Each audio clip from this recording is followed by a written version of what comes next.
bom dia. Olá, amigos e amigas, bom dia. 5 mortes em grave confronto entre polícia e traficantes no Morro do Macaco, em Vitória.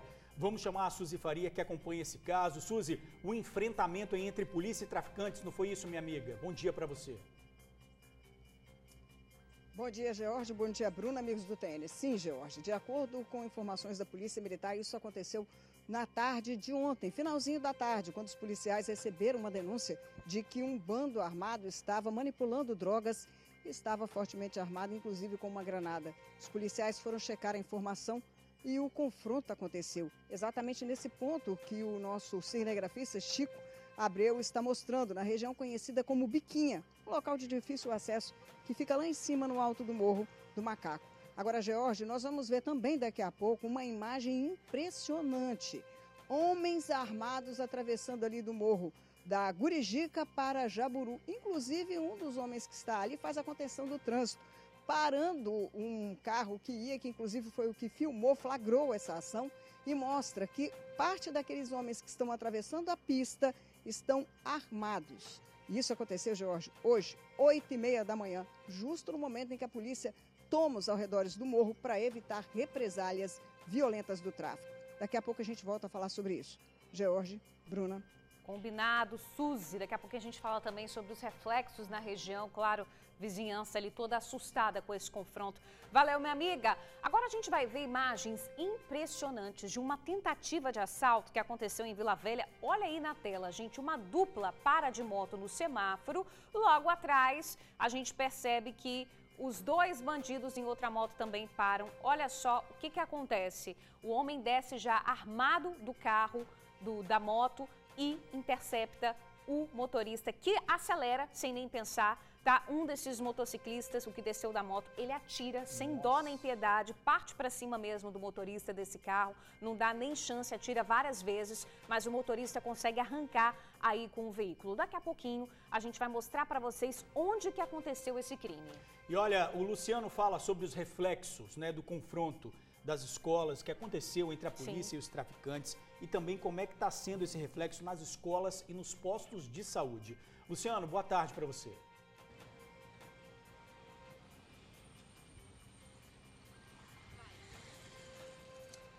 Pois é, Bruna, George, amigo e amiga do TN, bom dia para todo mundo. A gente está aqui na parte baixa do bairro Taboazeiro, em Vitória, pertinho da avenida principal do bairro, da rua principal aqui, ó, onde tem todo o comércio. A gente está vendo aqui, o comércio está aberto.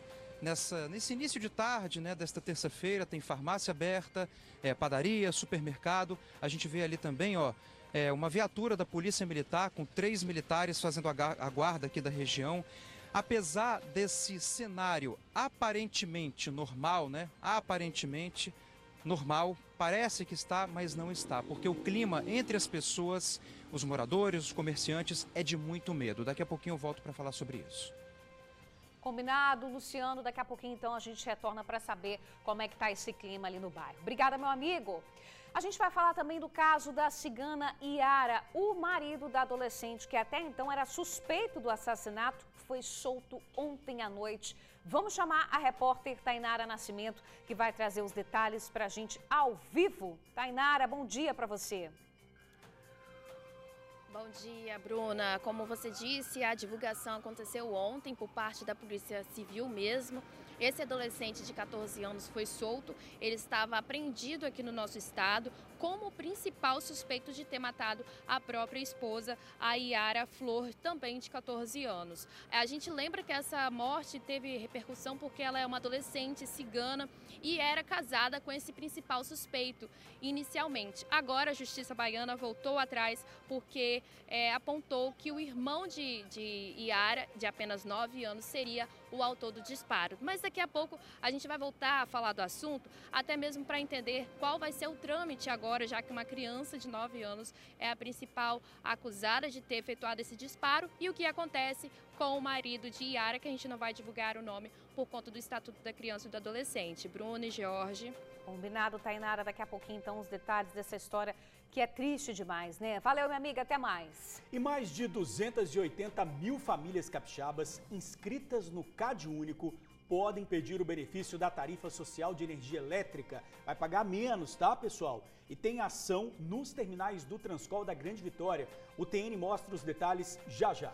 E um apagão deixou vários estados do Brasil sem energia elétrica hoje cedo. Aí na sua casa, teve pique de energia? O Espírito Santo foi afetado também, tá? Alguns bairros aqui da Grande Vitória registraram falta de luz. Foi considerado um apagão grave, atingiu aí vários setores. O TN1 vai mostrar daqui a pouquinho o transtorno aqui no nosso estado também. E olha aquela máxima, hein? Nem pra rezar se tem segurança.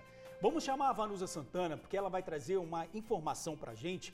E os bandidos furtaram uma igreja, né, Vanusa? E ainda agrediram o pastor. Aonde isso aconteceu? Bom dia pra você.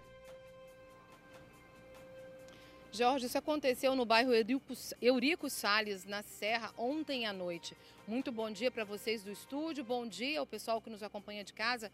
Esses dois criminosos entraram ali pelo estacionamento desse templo religioso que fica às margens da Avenida João Palácios, ali em Eurico Salles. Ali eles começaram a futucar, né, a mexer ali nas janelas, no intuito de furtar a esquadria de alumínio do local. Só que de casa, o pastor responsável pela igreja começou a acompanhar aí a ação deles. Preocupado, é claro, ele pegou o carro e foi até o local. Chegando lá, um dos criminosos acabou atacando o pastor, ele estava armado ali com uma faca, tentou ali partir para cima do pastor, mas pessoas que passavam pelo local acabaram ajudando esse responsável, que é o pastor, pela igreja ali, e os dois criminosos foram presos, levados para a delegacia regional da Serra e, é claro, autuados. Esse seria o segundo assalto ali sofrido, né, invasão, tentativa de invasão que o estabelecimento, né, que o templo religioso sofre em pouco tempo. Segundo moradores, pessoas que são vizinhas ali, trabalham por ali, a mesma igreja teria sofrido uma ação de criminosos há cerca de 8 meses, quando levaram aproximadamente aí materiais, né, do sistema de refrigeração avaliados em aproximadamente R$60 mil. Daqui a pouquinho eu vou voltar com a matéria completa sobre esse assunto aí que aconteceu ontem à noite em Eurico Salles, durante, né, numa igreja localizada nesse bairro. Daqui a pouquinho eu volto. Combinado, Vanusa Santana. Olha, o TN1 vai levar vocês para um passeio que é um verdadeiro espetáculo. Já bota as imagens aí. Olha que coisa linda. Vocês vão ver de perto o balé das baleias de Bart. Luciano Rossetti e Alex Nepomuceno fizeram 2 horas de viagem até dar de cara com as gigantes do mar, e este encontro foi lindo demais. A reportagem tá maravilhosa. Daqui a pouquinho a gente vai exibir no Perde Não Tem Isso e muito mais no seu TN1. Agora 11 horas e 48 minutos, não sai daí não, que a gente já volta. TN1 de volta, falando já do confronto que terminou aí com a morte de 5 pessoas no Morro do Macaco, na região ali em Vitória. Suzy Faria vai voltar a falar ao vivo com a gente sobre esse assunto. Suzy, minha amiga, a polícia diz que essa ação do tráfico foi diferenciada dessa vez, né, Suzy? Exatamente, Bruna. De acordo com a visão tanto do coronel Douglas Caos, como também o secretário de Segurança Alexandre Ramalho, a quantidade de pessoas reunidas e também o armamento e o confronto. Isso chamou a atenção. O coronel falou que era bem provável que essa quantidade de pessoas armadas lá em cima no morro seria ou para um carregamento expressivo de drogas ou para você ficar aí na proteção da liderança do morro. O coronel Ramalho, secretário de Segurança, também compartilha dessa mesma opinião. E aí se chega a um ponto em comum, que seria o Andreso, né, um nome bem diferente, Mota, de 36 anos, vulgo Mexerica, que seria o chefe aí antigo dessa área e que agora retornou para também voltar a tomar conta dessa área. Ele, inclusive, de acordo com o secretário de Segurança, seria responsável pelos ataques que vinham acontecendo na região de Mangue Seco, que também já foi área dele e que ele tenta retomar depois que saiu da cadeia. Ele estava preso em Minas Gerais. Nós estivemos hoje pela manhã, tentamos ouvir algumas pessoas, as pessoas não querem falar, todas estão morrendo de medo de tudo o que aconteceu e de uma possível represália do tráfico. Mas nós ouvimos aí o secretário de Segurança e vamos detalhar para vocês tudo o que aconteceu. Vamos acompanhar a reportagem. De manhã, no alto do morro, policiais militares faziam um patrulhamento a pé na região onde o confronto aconteceu. Embaixo, ao redor, várias viaturas em pontos estratégicos, totalizando mais de 100 homens no reforço do policiamento.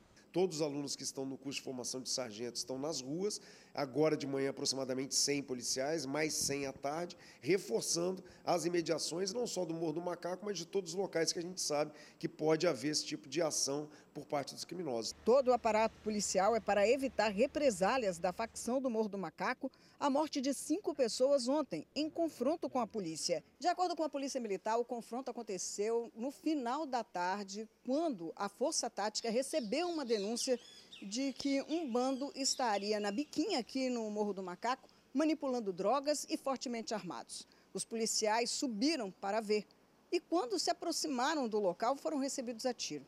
Revidaram. De acordo com o coronel Douglas Caos, além das armas, eles possuíam também uma granada e seria em torno de 30 pessoas. Demonstra claramente a intenção desses indivíduos em acertar os nossos policiais militares que, dentro do estrito cumprimento do dever legal, legítima defesa e uso gradativo da força, fizeram o devido revide. A granada foi detonada logo depois. Segundo o secretário, ela estaria nas mãos de Andresso Felipe Mota, 36 anos, o Mexerica. Mas antes que fosse lançada, ele foi atingido e morreu. Segundo o secretário, ele era a liderança local. Nos chama a atenção a quantidade de disparos que foram realizados contra os nossos policiais. E aí são duas ações. Ou eles estão realmente tentando tirar uma carga de droga que teria chegado, ou eles estão tentando proteger uma liderança. A droga, em grande quantidade, nós não encontramos, mas identificamos esse indivíduo que era, sim, uma liderança da região ligada ao tráfico de entorpecentes que podiam estar tentando dar a fuga a esse indivíduo. Andresso foi um dos 5 mortos. Tinha passagens por tráfico, assim como outros 3, identificados como Gabriel Santos Bento, de 20 anos, Felipe Yuri Pinto Arcanjo, de 18, e Lucas Bravin Passos. O 5º morto ainda tem a identificação a ser confirmada. No local onde o confronto aconteceu, a polícia recolheu 5 pistolas, granada e um pouco de drogas. O secretário Ramalho acredita que a quantidade de pessoas vista na área do confronto era para garantir a segurança de Andresso e que os ataques a mangue seco foram orquestrados por ele, que tentava retomar o controle da região. Dos 5 indivíduos, oficialmente, o dado que nos chega agora pelo DML, 4 têm passagens ou por homicídio, ou por tráfico de entorpecentes, ou por porte ilegal de arma de fogo. E 1 era uma das lideranças que estava retomando essa questão do tráfico no Morro do Macaco. Esteve preso até o ano passado em Minas Gerais, foi posto em liberdade por alvará de soltura em março de 2022, retorna ao Espírito Santo e ali no Morro do Macaco tenta retomar essa atividade criminosa. Falhou. Pois é.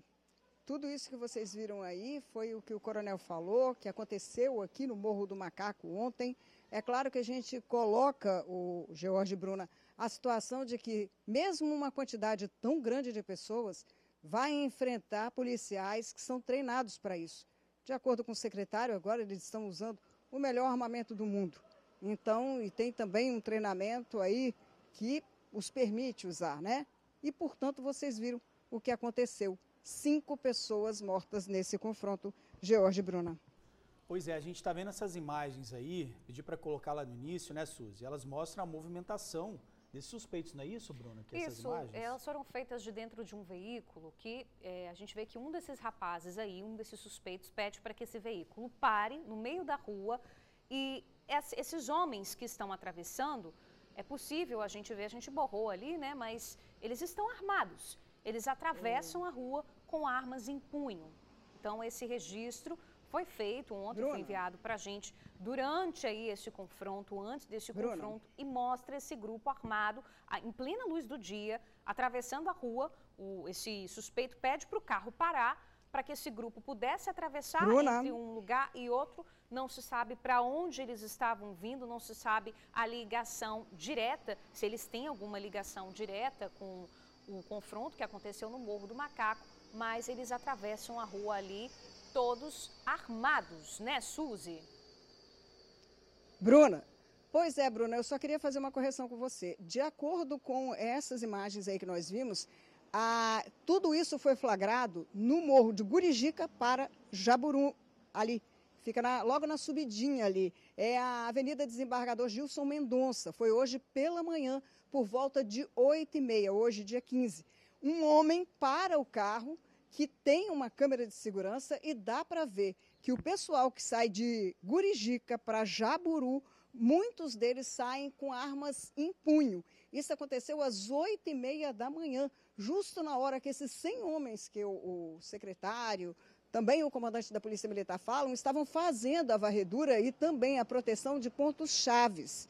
E olha, não é a primeira vez. De acordo com a Polícia Civil, eu já conversei com alguns delegados, inclusive, eles dizem que essa travessia aí é muito comum, porque do lado direito do nosso vídeo fica a escadaria Botafogo, que dá acesso ao bairro da Penha. Do outro lado, a entrada do bairro Jaburu. E mais à frente ainda fica a conhecida Rua do Pó. Então, esse pedacinho aí é bem conhecido desse pessoal do tráfico. E agora, o que deixa a gente indignado é que 8h30 da manhã, com a polícia na rua, esse bando faz isso, essa migração de um bairro para o outro. Bruna, George. Pois é, Suzy, você tem informação se essas imagens já chegaram para a polícia? Porque, claro, a gente borrou, não sabe ainda se tem menor envolvido, né? Tem todo um procedimento legal para exibir essas imagens com a identificação, mas você sabe se a polícia já tem essas imagens, já conseguiu identificar algumas pessoas envolvidas aí nessas imagens? Olha, George, eu inclusive questionei o delegado Marcelo Cavalcante, que é o delegado da DHPP de Vitória, se ele tinha conhecimento dessas imagens. Ele falou que já tinha chegado até ele, que ele estava tomando conhecimento naquele momento e que ele passaria a avaliar o conteúdo. Então, como isso é muito recente, ele ainda não retornou para dizer se há alguma identificação de pessoas ali que participam do tráfico ou de homicídio. Quer dizer, participar do tráfico com certeza, né?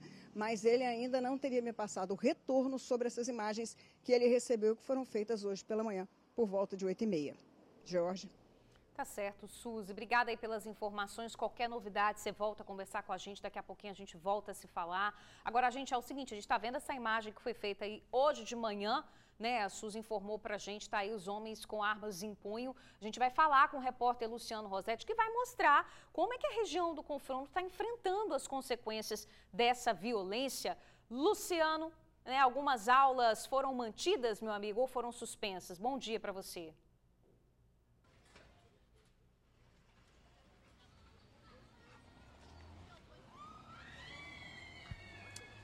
Pois é, pessoal, as escolas estão funcionando normalmente, de acordo com informações passadas pela Secretaria Municipal de Educação, né? Equipes da Guarda Municipal estão nas portas das escolas das regiões de Maruípe e Taboazeiro, aqui em Vitória, para garantir as aulas presenciais dos alunos. Então, escolas estão funcionando normalmente, de acordo com a Prefeitura. As unidades de saúde também estão funcionando normalmente com apoio da Guarda Municipal. Agora, o que não está normal são os ônibus, né? O que não está normal é a circulação dos ônibus. Os ônibus estão passando aqui na região baixa de Maruípe e também de Taboazeiro, mas a Seturb informou por meio de nota que os veículos não estão subindo no Morro do Macaco, na parte alta, né, do bairro Taboazeiro. Agora, como é que está a situação aqui de baixo? Pedi para o Diego Gama mostrar para a gente agora ao vivo aqui no TN. Ó, o comércio abriu normalmente hoje pela manhã, continua aberto também agora, né, nesse início de tarde. A gente vê aí farmácias, vemos supermercado, padarias, estabelecimentos abertos. A gente vê aqui também, ó, mais aqui para esse cantinho, ó, aqui, ó, outra padaria aqui aberta. Essa aqui é a entrada do bairro, viu? Entrada do morro que vai para o Morro do Macaco, na entrada da parte alta do bairro Taboazeiro. Comércio normal, nada foi fechado. É o clima aqui, apesar dessa aparente normalidade, ainda está de muito medo. A gente tem uma viatura aqui da polícia para mostrar para vocês, ó, tem uma viatura ali com 3 policiais militares fazendo a guarda aqui da região e garantindo certa medida de segurança. Mas apesar dessa aparente normalidade, o clima ainda é de muito medo entre moradores e comerciantes daqui da região. A gente preparou uma reportagem para mostrar exatamente isso para você. Vamos ver. No início da manhã, as ruas estavam desertas no Morro do Macaco, em Vitória. A polícia militar saturou também as regiões de Maruípe e Taboazeiro. Com a presença da PM, os comerciantes devagarinho criaram coragem para abrir os estabelecimentos, tipo farmácias, padarias e supermercados. Esse lojista de 22 anos diz que o movimento caiu um pouco na manhã desta terça e ele está apreensivo. Até quando tem policial, tem segurança. Se não tiver, eles vão descer e mandar fechar. O tiroteio assustou muito os moradores da região. Eu gosto muito do meu bairro. Eu só escutei só o barulho do tiro, mas eu não sei informar direito o quanto que, sabe, o que acontece do local da onde que eu convivo para o local do acontecimento. Em nota, a Prefeitura de Vitória disse que a Guarda Municipal está dando apoio de segurança nas escolas da região e que as aulas presenciais estão mantidas. Além disso, as unidades de saúde também estão funcionando normalmente. Já os coletivos estão rodando apenas na parte baixa, na avenida principal. A Ceturb disse que, para garantir a segurança de passageiros e trabalhadores do sistema Transcol, os ônibus que atendem a região do Morro do Macaco não estão subindo hoje para a parte mais alta do bairro. Durante a gravação da reportagem, a polícia abordou 3 menores que estavam agindo de forma suspeita. Nenhuma arma ou droga foi encontrada.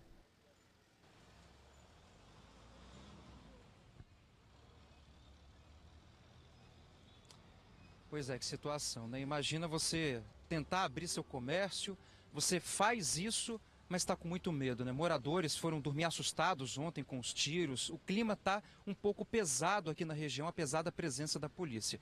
E assim, a gente acabou observando aqui durante essa entrada ao vivo que alguns estabelecimentos comerciais começaram a fechar, viu? Essa aqui é a entrada da parte alta da região de Taboazeiro, do bairro Taboazeiro. É para lá que a gente tem acesso ao Morro do Macaco e a situação está começando a ficar um pouquinho agitada por aqui, viu? Alguns estabelecimentos começaram a fechar, uma padaria fechou, uma quitanda também.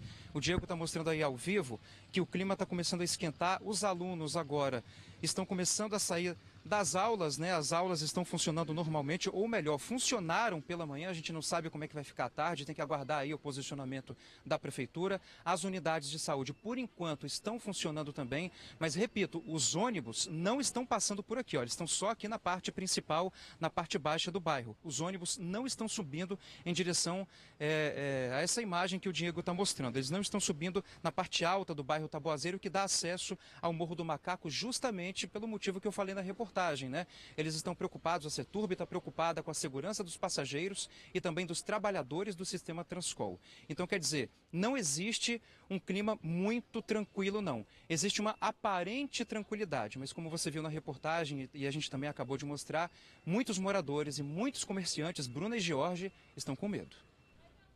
Segurança, né? A promessa de 300 policiais reforçando a segurança ali na região, mas a gente observa, como o Luciano falou, que mesmo assim muita gente fica apreensiva. O colega do lado começou a fechar o comércio, o outro também. Claro, mesmo ali com a presença da polícia, a pessoa fica insegura, decide fechar também. Agora tem que ver como é que vai ser ao longo do dia, na parte da tarde, na parte da noite. A promessa são pelo menos 300 policiais reforçando a segurança ali ao entorno do Morro do Macaco, onde aconteceu esse confronto ontem.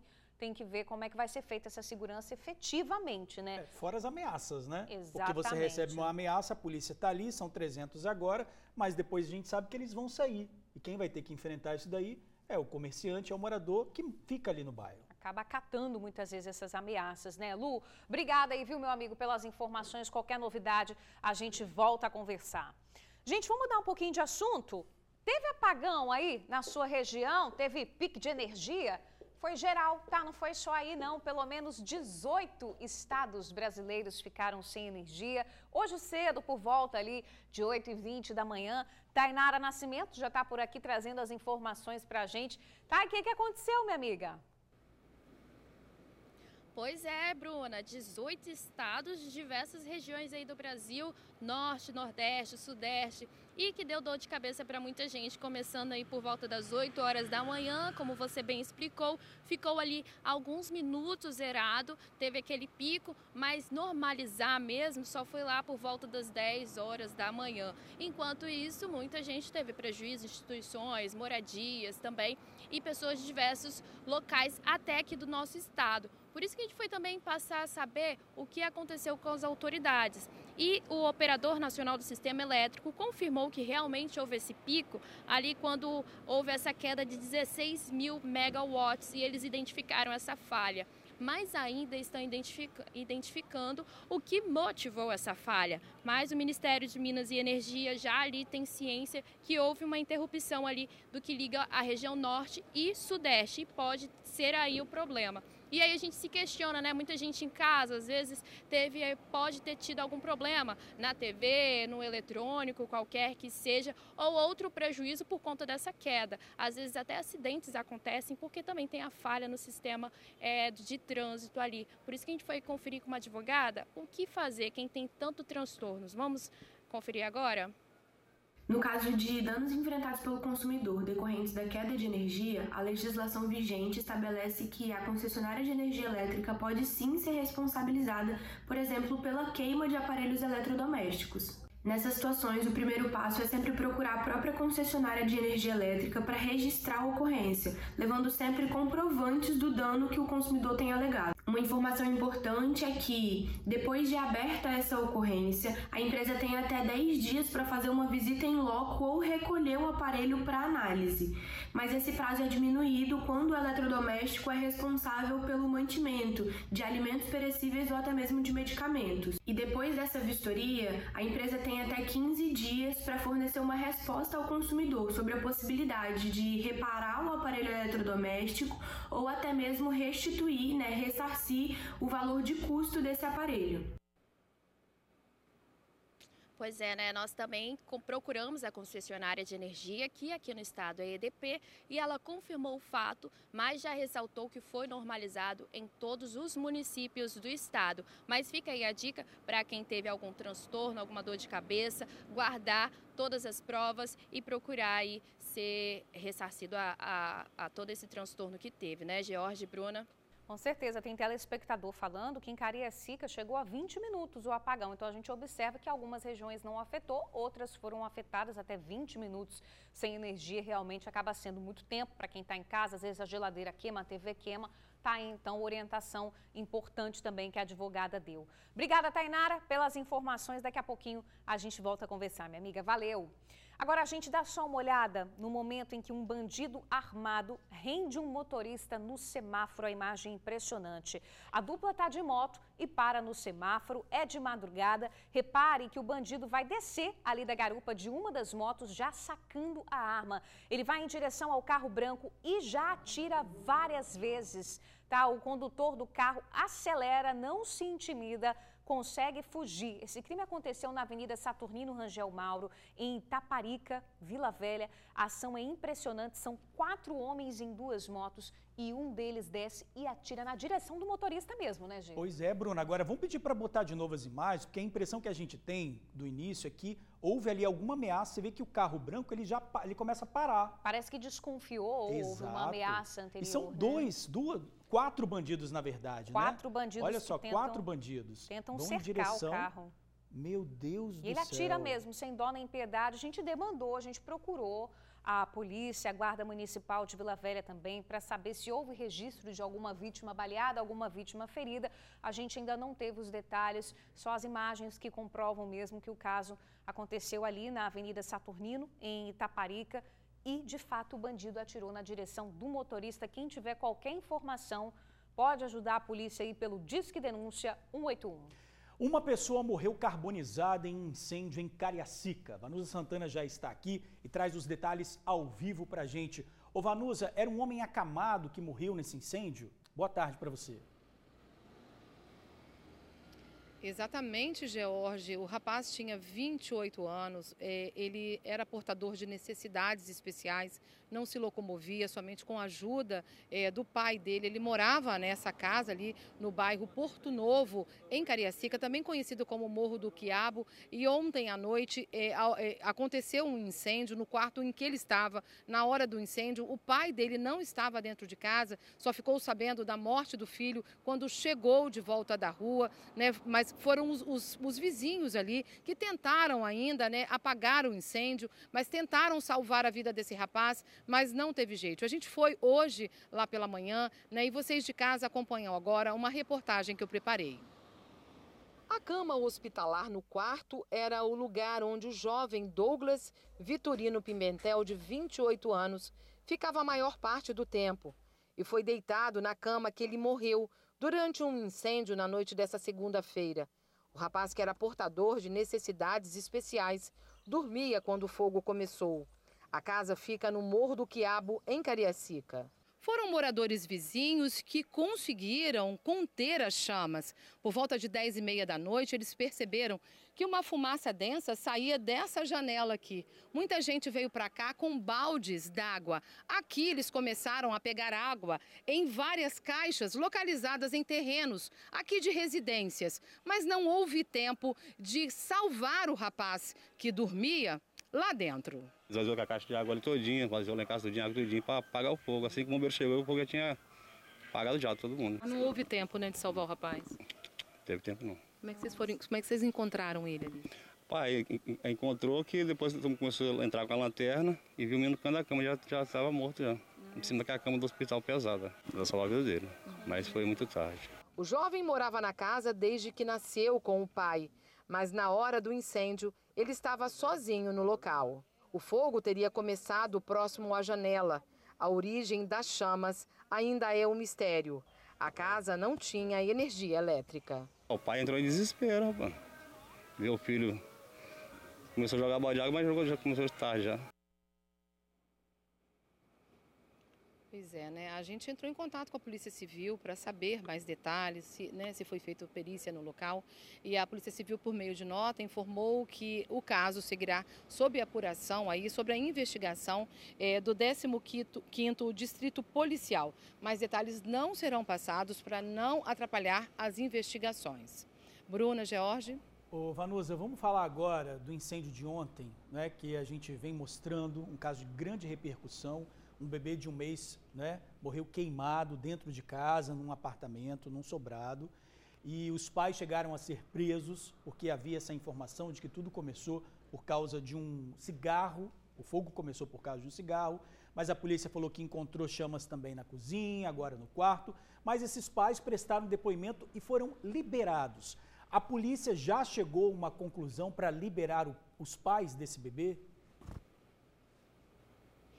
Na verdade, ontem, George, eles foram presos no domingo, quando aconteceu esse incêndio lá no bairro Rio Marinho, em Cariacica. O bebê Anthony, de 43 dias, acabou ali morrendo carbonizado no quarto onde a família toda dormia, né? Na verdade, estava tendo uma briga, eles acabaram se desentendendo, o pai e a mãe do bebê, né? Dentro da casa também tinham outras 2 crianças que, graças a Deus, aí, e ao trabalho também dos vizinhos, de familiares, os 2 acabaram salvos. Mas no domingo eles foram presos, o pai e a mãe, a cabeleireira e o ajudante de pedreiro foram presos e autuados, né? Levados para a delegacia e autuados por incêndio culposo qualificado com morte culposa.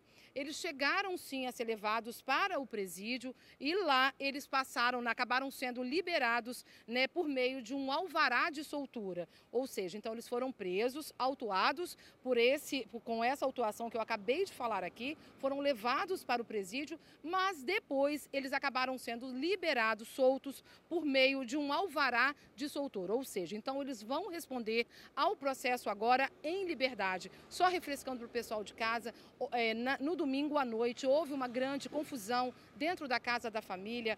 O pai e a mãe haviam ingerido bebidas alcoólicas, segundo os próprios familiares, e ali eles se desentenderam, acabaram brigando. Por algum motivo, a mãe acendeu um cigarro, colocou ao lado da cama e esqueceu, foi para lá para dentro, continuou brigando e o colchão teria pegado fogo e então o bebê morrido ali carbonizado. Ou seja, então agora eles se encontram em liberdade. Volto com vocês aí no estúdio. Valeu, Vanusa. Agora é aguardar o julgamento, né? Obrigado aí pelas informações. Olha, mais de 280 mil famílias do estado inscritas no CadÚnico podem pedir o benefício da tarifa social de energia elétrica. Isso acontece a partir de hoje nos terminais do Transcol na Grande Vitória. A ação itinerante vai até o próximo sábado em terminais da Grande Vitória. No de Laranjeiras, as equipes ficarão todas as manhãs. O objetivo é buscar mais cadastros das famílias que têm direito ao benefício da tarifa social. Hoje nós temos 259 mil famílias inscritas junto à EDP, porém esse número poderia ser 280 mil a mais, ou seja, 540 mil famílias poderiam ter o benefício e hoje a gente só tem 259 mil cadastradas. O cadastro é rápido e a aprovação pode sair aí no prazo de 60 dias. Assim que a EDP autorizar, o desconto já vale na próxima fatura, podendo chegar a 65%. Tudo vai depender do seu consumo e a regra é clara: quanto maior a economia, maior será também o desconto. Um desconto bem-vindo para a família de Catiane, que já tem hábitos mais econômicos e agora aguarda a aprovação da EDP. O desconto vai vir numa boa hora, vai sobrar um dinheirinho para outras necessidades? Vai ser numa boa hora, que eu tô com meu salário, minha filha, é só misericórdia. Tenho 2 filhos, entendeu? Aí, de vez em quando eu faço uma faxininha, então, com fé em Deus, vai me ajudar muito. E quem mora de aluguel e tem quadro de energia no nome de outra pessoa também pode aderir ao programa, mas antes também precisa da aprovação da EDP. A família precisa estar com o CAD único em dia, né, o cadastro único do programa do governo federal, e ter uma renda per capita menos do que meio salário mínimo. Ou seja, se somar a renda de todas as pessoas da família e dividir pela quantidade de pessoas, esse número tem que ser inferior a R$660. Ou seja, uma família somando todo mundo dá R$2.000 dividido por 4, R$500. Então essa família com o cadastro único, ela tem direito. Atualmente, 259 famílias já são contempladas, mas a EDP agora quer ajudar mais de 280 mil capixabas inscritos no cadastro único e que ainda não fazem parte do programa da tarifa social. Basta trazer aqui nesses pontos dos terminais, basta trazer o CPF e o número da instalação da EDP. Não precisa ter a conta, eu não estou com a conta em mãos, pode ligar para casa e procurar saber qual que é o número da minha instalação e faz o pré-cadastro. A gente vai fazer análise para ver se essa pessoa tem direito. Bom, gente, a ação vai até sábado nos terminais de São Torquato, Ibis e Itaparica, em Vila Velha. Terminais de Laranjeiras, Jacaraípe e Carapina, na Serra. Já em Cariacica, acontece nos terminais de Jardim América, Itacibá e Campo Grande. Qualquer dúvida que você tenha aí, você pode mandar uma mensagem pelo WhatsApp. Anota aí, o DDD é o 27, número 997722549. Daí você vai escolher a opção 7, que é a opção da tarifa social. Um homem acusado de se passar por policial federal foi acusado de dar um prejuízo de R$130 mil em Guarapari. Na casa do suspeito, a polícia encontrou armas, munições, receituários do Sistema Único de Saúde e folhas de cheques. Tudo isso foi encontrado no quarto do suspeito, que estava trancado. O mandado de busca e apreensão foi cumprido na Praia do Morro. O suspeito tem 48 anos e começou a ser investigado após prometer uma solução para questões de aposentadoria, restrições na carteira de habilitação e também oportunidades de trabalho na Polícia Federal para uma das vítimas. Esse caso continua sendo investigado. Gente, bandidos foram flagrados tentando furtar uma igreja na Serra. Um pastor que é responsável viu as imagens, foi no local e acabou sendo atacado pelos bandidos. Vamos acompanhar na reportagem. Eram quase 10 da noite quando os criminosos chegaram ao pátio da igreja evangélica, que fica no bairro Eurico Salles, na Serra. Achando que não seriam vistos, os suspeitos começaram a tentar retirar peças de metal do local. A intenção era subir até o telhado do templo para retirar a fiação de cobre do sistema de refrigeração. Mas a empreitada do grupo não deu certo. A dupla de assaltantes não teve tempo. De casa, o pastor conseguiu flagrar os criminosos tentando retirar a estrutura metálica das janelas. Ele pegou o carro, então veio até o local. Ao chegar aqui, tentou impedir a ação dos bandidos, mas um deles acabou partindo para cima do pastor. Os dois entraram em luta corporal. Pessoas que passavam aqui pela rua entraram e ajudaram. Um dos indivíduos já estava com uma faca na mão. Ele usou a arma para ameaçar o pastor, mas acabou sendo desarmado por populares. Frederico Augusto Moço Barros, de 48 anos, e Divalnir Pereira São Miguel, de 32, foram contidos até a chegada da polícia. Eles foram presos pela Polícia Militar e levados para a Delegacia Regional da Serra, onde foram autuados. No departamento médico legal, na manhã de hoje, Frederico disse o que pretendia levar da igreja. E o que vocês queriam pegar de lá? Já tinha intenção de pegar alguma coisa? Tinha. Qual? Fio de cobre. Vizinhos da igreja afirmam que essa não seria a primeira vez que o local sofre a ação de criminosos. Há cerca de 8 meses, bandidos entraram no local e furtaram toda a fiação do sistema de refrigeração do local. Deixaram para trás um prejuízo de cerca de R$60 mil. Vamos conversar ao vivo, então, com a repórter Vanusa Santana. Vanusa, que perigo! Esse pastor foi lá para o local do crime e um dos bandidos estava armado com uma faca, né, minha amiga?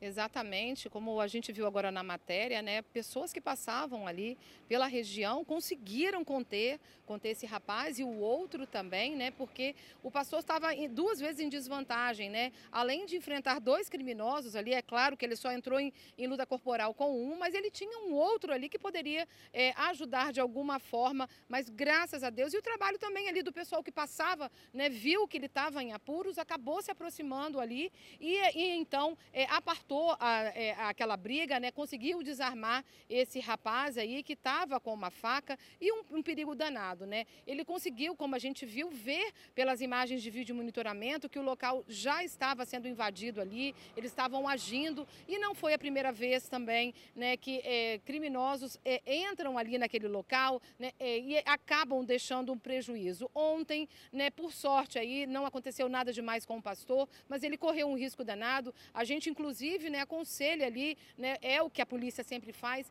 de não reagir, viu que está sendo invadido, chama a polícia, né, e depois se aproxima, porque realmente esse pastor correu um risco danado, não é mesmo, Bruna Maria?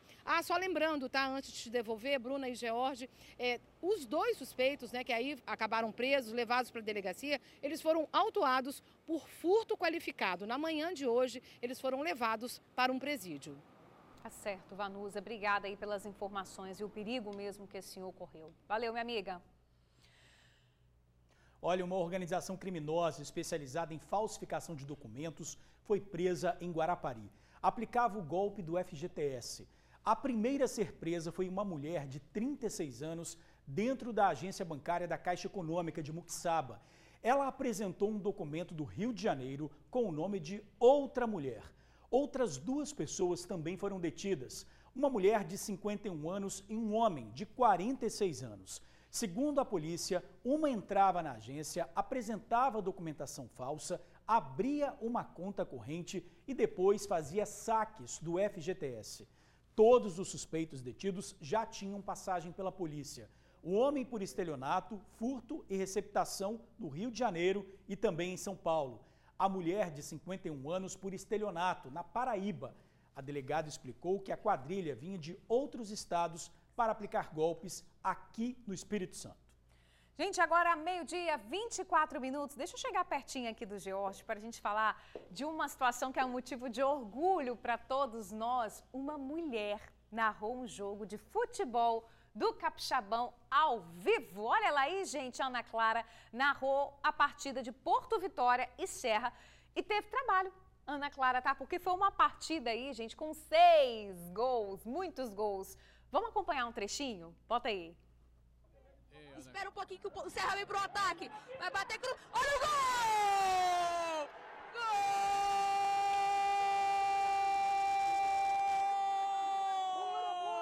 Gol! O Serra!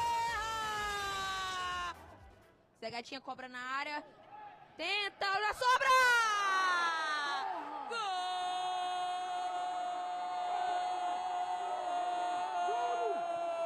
Olha o Jean Lucas.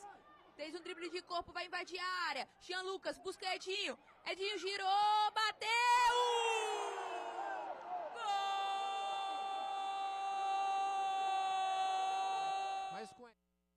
Ô Bruna, quem olha assim acha que a Ana Clara se preparou, né? Se preparou para o jogo, estava ali, viu o nome de todo mundo, mas a Ana Clara foi pega de surpresa. É mesmo, estava tão pleníssima. Pleníssima. Ela é repórter do campo, mas deu um problema lá com o narrador e falaram, Ana Clara, sobe aqui que você vai narrar o jogo. Meu Jesus. Olha só o que ela disse. Pode rodar aí. Oi, sou Ana Clara Lânios, trabalho na TVE e ontem eu tive a oportunidade de narrar Porto Vitória 1 e Serra 5. Inicialmente eu fui para o Kleber Andrade para ser repórter de campo da partida, mas por problemas técnicos eu recebi ali o convite para ser a narradora do jogo e foi a melhor escolha que eu fiz em ter topado o desafio.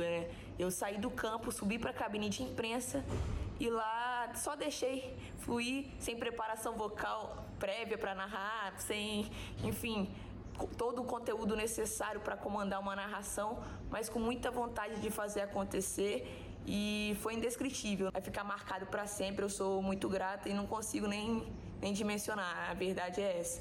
Enfim, muito obrigado pelo espaço, espero que eu tenha outras oportunidades de narrar outros jogos e que a gente tenha sempre esse contato aberto por aqui. Olha, Ana Clara, você está de parabéns. Emocionante a narração.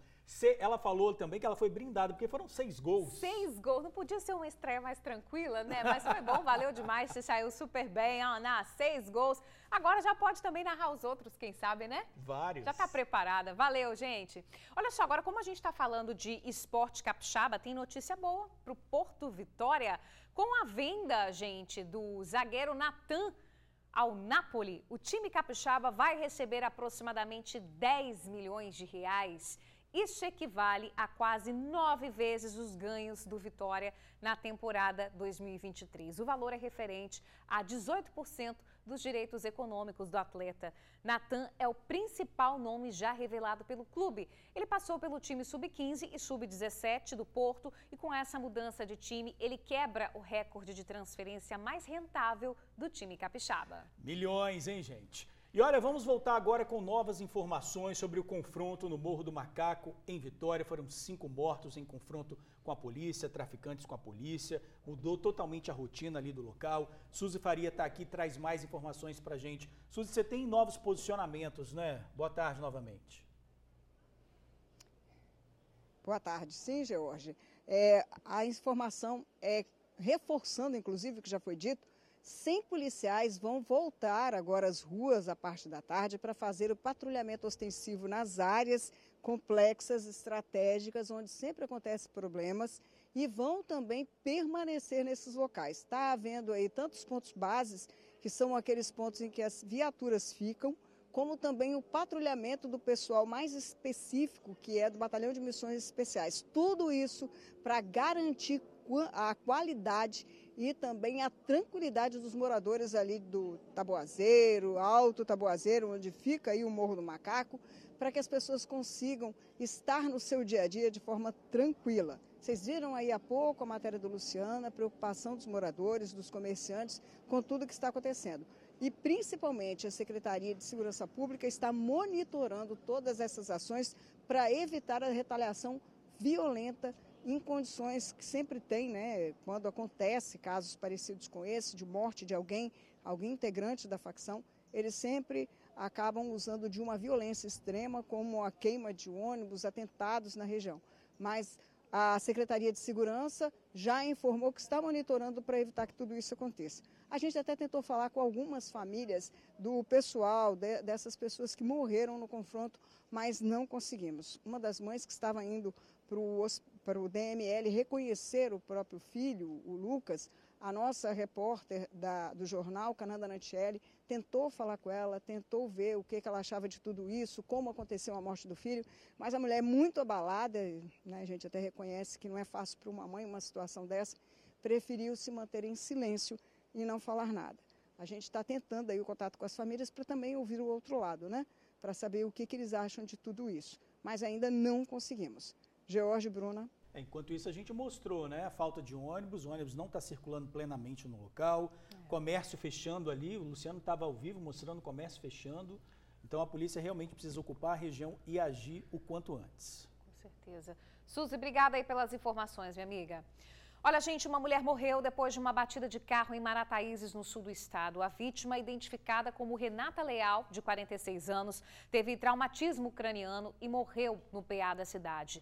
Ela estava em um carro que bateu no muro de um condomínio. Foi um taxista que passou pelo local e acionou a polícia ao ver a mulher desacordada no veículo.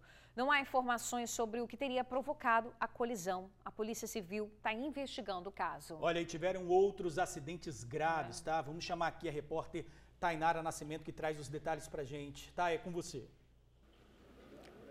Diversos acidentes, né, George, diversas partes do estado. No sul, tivemos um caso que envolve um casal e um bebê também. Esse acidente aconteceu em Cachoeiro de Itapemirim. Esse casal com essa criança e também um bebê, eram 4 pessoas, estavam em um carro quando sofreram um acidente. O motorista, que teria provocado tudo isso, fugiu do local e aí ficaram com todos esses danos nas crianças. E também na região ali próximo a essa, temos um outro acidente que aconteceu em Guarapari. Dessa vez nós temos as imagens aí que mostram um carro da Polícia Rodoviária Federal já depois do acidente, os policiais ali tentando ser socorridos, entendendo a situação.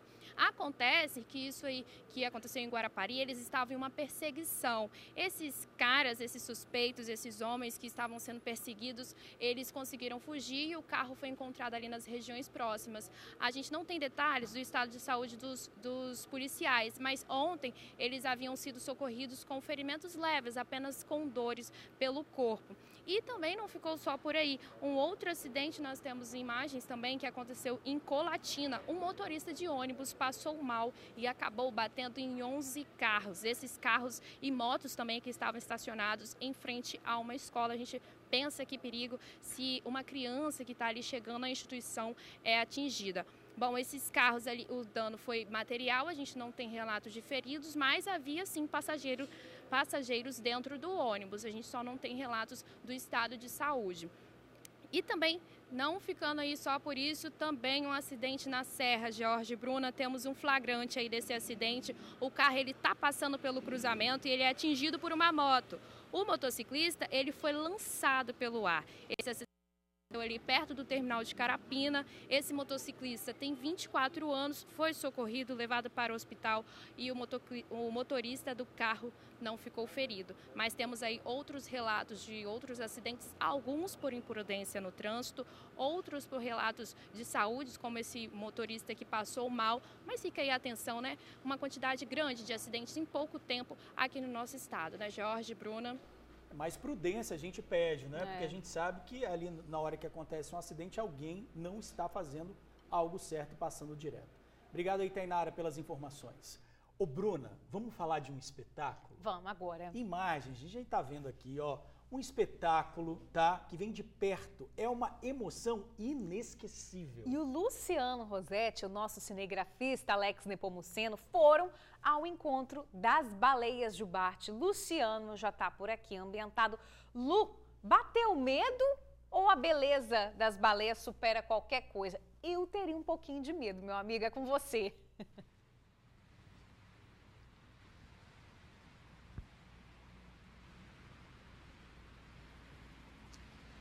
Pois é, meus amigos, a beleza supera qualquer coisa. A beleza supera qualquer medo, qualquer sensação de mal-estar por a gente estar no mar, né, navegando. Olha, é uma coisa grandiosa, uma coisa estupenda, maravilhosa, inesquecível. Não tem nada que eu possa falar aqui que eu consiga descrever o que a gente vai ver daqui a pouquinho nas imagens, né? Uma experiência surreal. São 30 mil baleias Jubarte aqui na costa brasileira. Elas saem da Antártica, viajam 4 mil quilômetros até chegar aqui na costa brasileira. E aqui no Espírito Santo também, que é um cantinho especial delas, né? Muitas baleias Jubarte nascem aqui no Espírito Santo, nas águas do Espírito Santo, são capixabas. E são 30 mil baleias aqui, que viajam mais de 4 mil quilômetros para chegarem aqui na costa brasileira, aqui no Espírito Santo também, que é um cantinho todo especial delas, né? A gente fez esse passeio na semana passada, fizemos uma reportagem especial também para mostrar para você a beleza da natureza, né? Rimou um pouquinho, mas esse é o objetivo, a beleza, o espetáculo da criação que não tem palavras para descrever. Vamos ver na reportagem que Alex Nepomuceno e eu fizemos. Bora ver.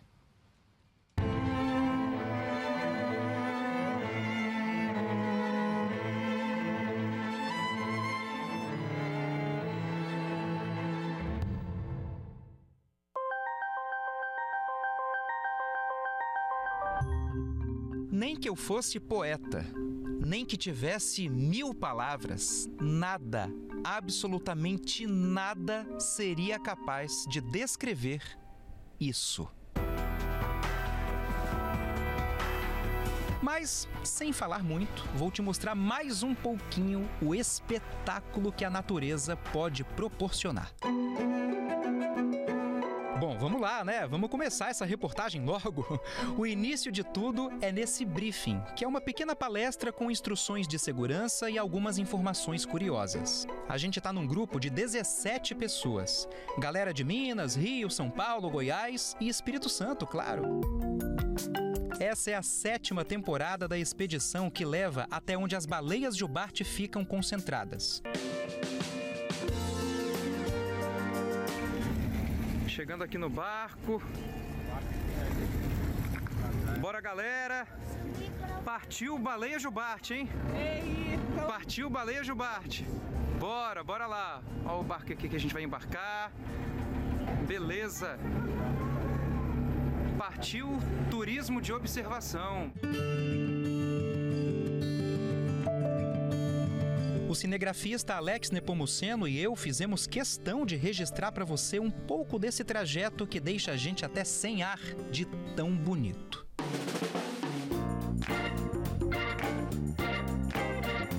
Passamos pela Terceira Ponte, Porto de Tubarão, por entre os navios e vamos seguindo.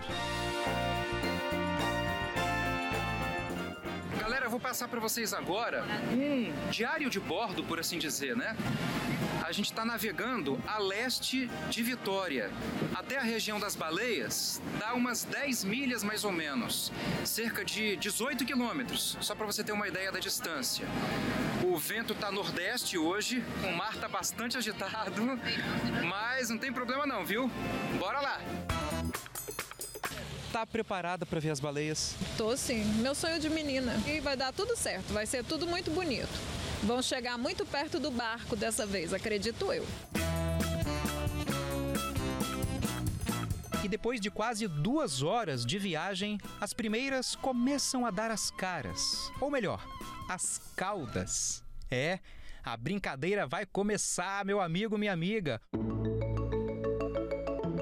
Hoje elas vieram pro play, ou pro parquinho, como queira.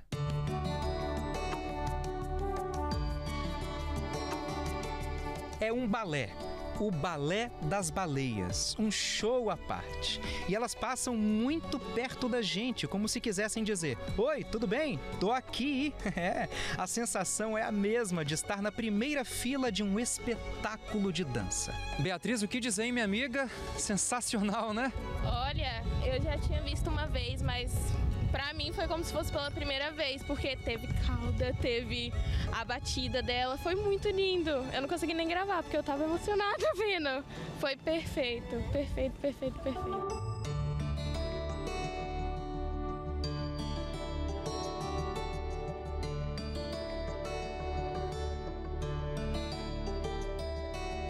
São animais gigantescos. Só os filhotes já nascem com 4 metros. Um adulto pode chegar até 16 metros de comprimento. Tem cerca de 30 mil baleias jubarte na costa do país. E elas viajam muito, viu? São animais migratórios. No verão, ficam na Antártica. E a temporada de baleias jubarte aqui no Espírito Santo vai de junho até novembro. São 4.000 quilômetros de viagem. Elas vêm pra cá para se reproduzir. E sabia que tem muita baleia por aí que é capixaba? Quando vai chegando o inverno, as calotas polares vão aumentando, né? Vai estar ficando mais frio o hemisfério sul e elas migram para águas tropicais, como a costa capixaba, né? Então vem milhares de baleias. Hoje a gente tem cerca de 30 mil baleias frequentando a costa brasileira e elas estão aí, utilizam nossas águas como área de reprodução. Vitória é Vitória das Baleias, a capital das baleias. A gente já pode batizar assim, baleias capixabas que nascem aqui. E uma curiosidade é que o salto delas tem 2 funções. Pode ser uma forma de comunicação ou então uma tática para que se livrem de parasitas. Mas pra gente tem outro significado, né? O do espetáculo mesmo.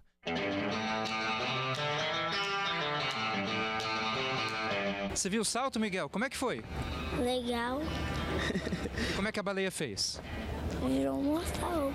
Mortal? Mortal de costas, né? Sim. E só vocês dois conseguiram ver, que curioso, né? Aham. A gente mais uma pessoa que tava passando mal atrás do barco viu também. E como é que foi, meu amigo, essa aventura, esse passeio em família? Surreal, né? Muito bom. Ótimo. A gente vai vir mais vezes, muitas vezes, né, Miguel? Mas como nada nessa vida dura para sempre, no meio da tarde a gente teve que voltar, sem querer voltar, lógico. O gostinho de quero mais é a comprovação de que tudo valeu a pena. Gostei muito da aventura, foi muito bonito, o dia estava maravilhoso, foi de um aproveitamento total.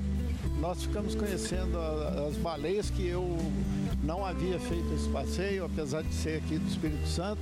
A primeira vez então? É a primeira vez que eu venho, é um tipo de passeio que eu gosto e o aproveitamento foi total. É doideira, assim, a previsão muda muito, não tem muita estabilidade, mas toda vez que a gente tá no barco, que a gente pega essa experiência da galera vendo uma baleia de perto, a emoção que fica no rosto da galera é uma experiência que não tem preço, assim, é gratificante demais. Mas não se preocupem, minhas amigas baleias, porque esse não é um tchau não, viu? Mas sim um até logo.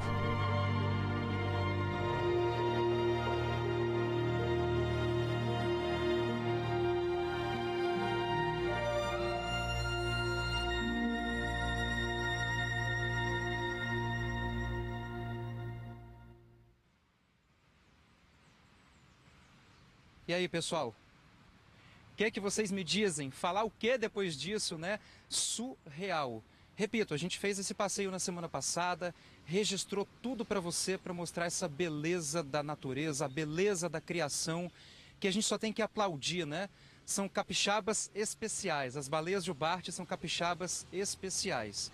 Saem lá da Antártica, repetindo rapidinho algumas informações que são interessantes, viajam 4.000 quilômetros até a costa brasileira. Muitas gostam aqui do Mar do Espírito Santo porque é uma água mais quentinha, dá para se reproduzir legal e tal. E muitas são capixabas porque nascem aqui, como a gente mostrou na reportagem. Tá curioso? Tá curiosa? Quer fazer uma visitinha? Tem como? Claro que tem, é só você procurar o Instituto Baleia Jubarte aqui em Vitória, fica ali na Cruz do Papa, né? Instituto Baleia Jubarte, e também a Blue Trip, que é a agência de turismo que levou a gente para fazer esse passeio. Eles têm lá as tabelas de preço, né? Todos os valores envolvidos. Dá para você visitar essas capixabas especiais, que são as baleias jubarte. Só para falar que o período em que elas ficam aqui, porque é o período que acontece o passeio também, de junho até novembro, viu? Não tem como ver baleia jubarte fora desse período, porque elas ficam aqui para se reproduzir. Então, de junho até novembro, você está convidado, você está convidada para fazer esse passeio. E aí, topam? Bruna e Jorge, bora lá também? Bruna já estava animada aqui, eu topo. Tomar um remedinho para não enjoar, vale a pena. O espetáculo é lindo demais, Agora, né? no mar, a gente vê, né, não tem a dimensão, mas a gente estava vendo a comparação ali com a réplica que foi colocada ali na Praça do Papa. Sim. Olha o tamanho da baleia jubarte em comparação ao homem, gente. Você imagina você ver isso de pertinho. É muito emocionante, Lindo né? Lindo demais. Lindo demais. Parabéns aí pela reportagem, Lu. Você e o Alex arrebentaram imagens lindas que com certeza não vão sair da memória de vocês aí, de quem faz esse passeio. Valeu, meu amigo. Brigadão aí pelas informações. Valeu, Luciano. Obrigado. E olha, agora a gente fala do caso da cigana Yara, tá? O marido da adolescente, até então suspeito do assassinato, foi solto ontem à noite. A repórter Tainara Nascimento tem os detalhes ao vivo pra gente. Tainara, com você. Ei, George, a gente lembra que a Yara Flor Santos Alves foi morta em julho lá em Guaratinga, extremo sul da Bahia, mas o nosso estado tem ligação porque a família que inicialmente era suspeita, veio para o nosso estado. Seria o marido de Yara, a Yara tem 14 anos, o marido 13, e o sogro de Yara. Eles fugiram da Bahia porque contaram que estavam sendo ameaçados e inicialmente o marido dela foi apreendido, mas ontem a polícia divulgou que ele foi solto e a Polícia Civil da Bahia se manifestou. Mas quem vai explicar melhor para a gente esse caso é o advogado criminalista Homero Mafra, que está na defesa do marido de Yara. Doutor, explica para a gente essa tramitação, o que acontece agora com o marido de Yara. A Polícia da Bahia faz uma coletiva e nessa coletiva expõe claramente que chegou à conclusão de que foi o cunhado de Yara, de 9 anos de idade, o autor dos disparos. Assim, a Polícia da Bahia inocenta o marido de Yara de qualquer participação nos fatos. Agora, doutor, nós estamos falando de um acusado que tem apenas 9 anos. Assim, ele é apontado como autor dos disparos, mas para a justiça, o que acontece com ele e a partir de que idade que a pessoa pode responder na justiça? Ele só poderia ser responsabilizado a partir de 12 anos de idade. Claro que ele vai levar uma marca na sua vida, ele vai levar uma marca para sempre, mas do ponto de vista de qualquer repercussão judicial, ele não terá. E a dona da arma, né, que seria a mãe dessa criança, se eu não me engano, o que acontece com ela? É isso mesmo? Procede? A polícia indiciou, conforme as declarações das autoridades policiais, por homicídio culposo e por porte ilegal de arma. Então isso será uma matéria que será tratada posteriormente, quando houver a intimação dela para qualquer ato que se fizer no inquérito ou numa eventual ação penal. E agora a defesa vai buscar o que no próximo andamento? Qual é o próximo passo do processo? A defesa acredita que esse procedimento está fadado ao arquivamento, porque, evidentemente, o marido de Yara não teve qualquer participação nos fatos, como reconhecido pela polícia baiana. Agora, vamos esclarecer também para o pessoal de casa, porque nós estamos falando de uma vítima de 14 anos e também um acusado inicialmente, que agora foi inocentado de 13 anos. Mas o doutor estava explicando que na cultura cigana é comum, inclusive foi o casamento feito por um padre. Esses casamentos são comuns, nós temos que olhar sobre a ótica dessa cultura, sobre a ótica da etnia cigana, e esses casamentos são comuns e regulares na etnia. Muito obrigada, doutor, por poder falar conosco. Vamos lembrar que inicialmente a versão era que tudo se passou de um crime por vingança a uma traição cometida pela sogra de Yara, e agora a polícia vem e conta que na verdade foi um acidente e o atirador, uma criança de apenas 9 anos. Nós vamos continuar acompanhando o caso e a gente segue daqui. Bruna e George. Com certeza, vamos seguir acompanhando esse caso que chocou a todo o país, né? Tainara, obrigada pelas informações, agradeça também ao advogado. Olha, gente, a polícia continua à procura dos suspeitos de um furto no escritório de advocacia em Vila Velha. O 8º Distrito Policial de Vila Velha está tentando identificar e prender os suspeitos que deram um prejuízo de mais de R$150 mil. A invasão ao escritório foi na madrugada da última quinta-feira, no bairro Jardim Azteca. Um casal que estava ali na porta força a fechadura e consegue invadir o local. Reviraram gavetas, roubaram um computador, TV, R$70 mil em dinheiro, além de documentos específicos de um caso de invasão de terras. Então, quem tiver informações pode fazer a denúncia pelo 181 ou também pelo site da Polícia Civil. Mudando de assunto, ô Tiago, toca uma música do Gustavo Lima com o Matheus e Cauã pra mim, por favor.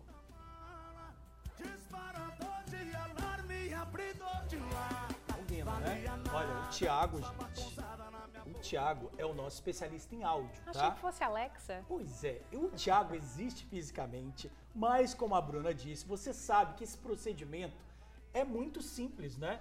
Com nossos assistentes virtuais. E é cada vez maior a presença, né, dos assistentes virtuais nas casas das famílias. E esse comando para tocar a música, por exemplo, é a pontinha do iceberg, né, gente, em relação ao que esses dispositivos tão inteligentes podem fazer. Já sabe que é assunto para Eduardo Pinheiro, nosso especialista em segurança digital. Tem perigo, Eduardo Pinheiro, nas assistentes virtuais? Eu tenho as 2 Alexas lá em casa, vou ficar esperta com elas já, hein? Boa tarde para você. Boa tarde. Então, na verdade, tem alguns riscos sim. Esses dispositivos, né, eles interagem com os usuários por meio de voz, né, por meio do comando de voz. Eles são baseados em inteligência artificial que processam é linguagem natural. Por isso que não precisa digitar comandos, a gente utiliza a verbalização, comandos por meio de voz. Só que para utilizar esses dispositivos, que hoje em dia já estão dominando as casas inteligentes, existe uma previsão que até 2026, 70% das casas que já possuem internet, conexão internet residencial, terão esses assistentes virtuais. Para utilizá-los, é preciso sim alguns cuidados. Vamos ver? Pode colocar o primeiro cuidado aí, por favor.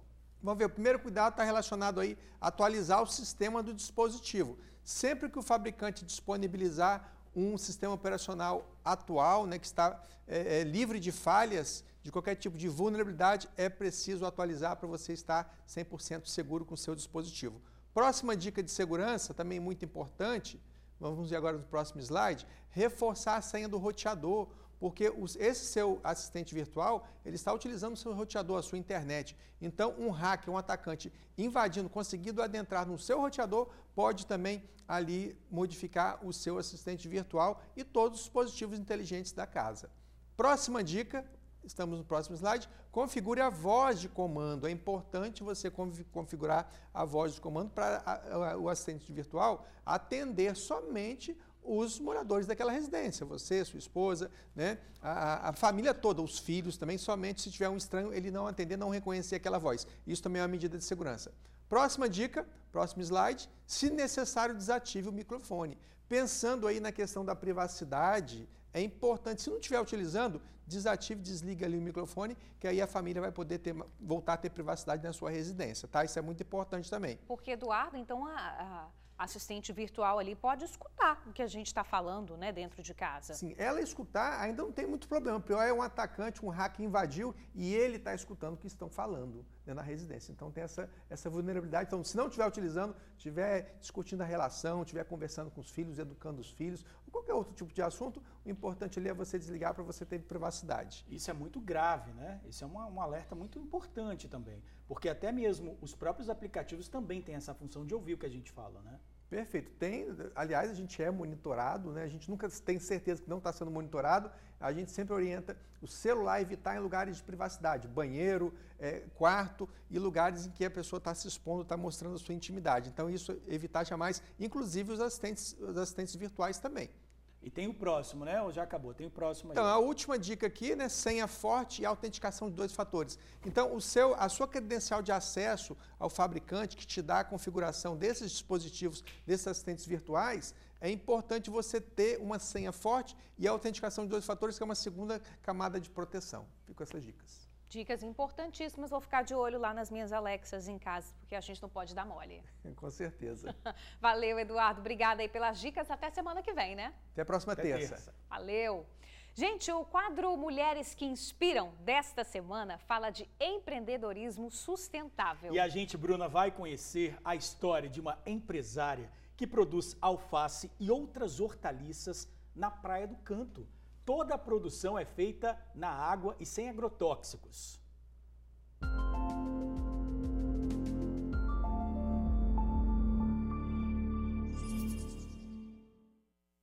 Alface, rúcula, agrião, brotos de diversas hortaliças são produzidos de forma sustentável, com economia de água e sem agredir o meio ambiente. O empreendimento sustentável e com foco na alimentação saudável foi ideia da advogada Hannah Souto, que trocou o direito pelo novo negócio. Quem passa aqui pela Praia do Canto não consegue imaginar que existe um espaço como esse aqui, com hortaliças super frescas, olha, colhidas na hora e levadas para o seu prato, livre de agrotóxicos. A hidroponia por si só já é um sistema mais sustentável do que a plantação convencional. A gente consome aqui 90% a menos de água que uma plantação no solo. Então, isso já torna o consumo dessa planta mais sustentável. Além disso, eu estou plantando dentro de um bairro residencial. Eu estou plantando no local que o meu consumidor final reside. Então, eu não tenho aquele tempo de transporte das plantações convencionais. Então, com isso, eu elimino também essa questão de gás carbônico do próprio transporte das plantas. A empresária oferece produtos saudáveis em sua loja e ainda está montando um café bistrô. O projeto foi financiado pelo Bandes. O Bandes procura diferenciar, o crédito para mulheres empreendedoras, para empresas controladas por mulheres, através de um bônus de adimplência para empresas controladas por mulheres, e esse bônus ele corresponde a 30% de redução na taxa do financiamento de capital de giro.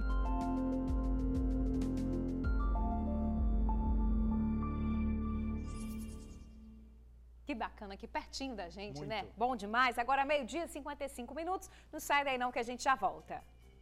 De volta com os gols da rodada Palmeiras e Cruzeiro. Em jogaço, Rafael Veiga cobrou falta da direita, jogou a bola para a entrada da pequena área. Agora sim a gente está vendo as imagens. Por lá, Lopes aparece completamente desmarcado, desvia nela de raspão e acerta o cantinho direito de Rafael Cabral. Ficou assim.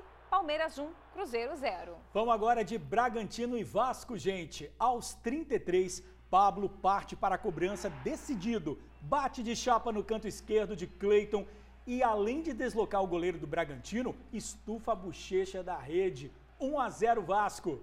Mas nos acréscimos da primeira etapa, Gustavinho, de primeira, olha só, acerta a finalização no canto direito de Léo Jardim. O goleiro até toca na bola, mas não o suficiente. Final, Vasco 1, Bragantino também 1. E olha só, quero saber de você, você já se inscreveu no Prêmio Artesanato, que é promovido pela Rede Tribuna? Olha, fique ligado porque o prazo aí das inscrições já está terminando, vai até o dia 26 aqui no site. Você tem todas as informações, tudo que você precisa para fazer sua inscrição até o dia 26. Fique ligado, não deixe de participar, tem mais informações também no nosso Tribuna Online. Agora, 12h58, está na hora de encerrar o TN1. Um beijo para vocês e até amanhã. Valeu, gente, até amanhã.